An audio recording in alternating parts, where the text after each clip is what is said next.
Ez hozan canê heştê adarê roja ketkarê jinê cîhanê ez li dengê radyoya Star FM û li xebatkarê wî pîroz dikim. Serkeftin azadî ji wan re dixwazim dibêjim. Îro heştê adarê roja ketkarên jinên cîhanê. Ev roj zincîra kuletiyê qetiya. Ev roj serhildan çêkirin ji bo mafê jinê. Jinê mafê xwe bi dest xist, vê rojê jî weke mîras tevahiya jinê cîhanê re hiştin. Gelî hevalino, were em her malî, her qadî, her derî têkin serhildan ji bo heştê adarê. Heştê adarê pîroz bikin. Heştê adarê li tevahiya jinê Kurdistanê, li jinê cîhanê pîroz be.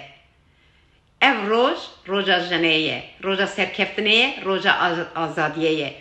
Em jinên jiyanin hebûn û serhildanin, em jinên jiyanin hebûn û serhildanin, em jinên jiyanin hebûn û serhildanin, em jinên jiyanin hebûn û serhildanin, jin jiyan azadî.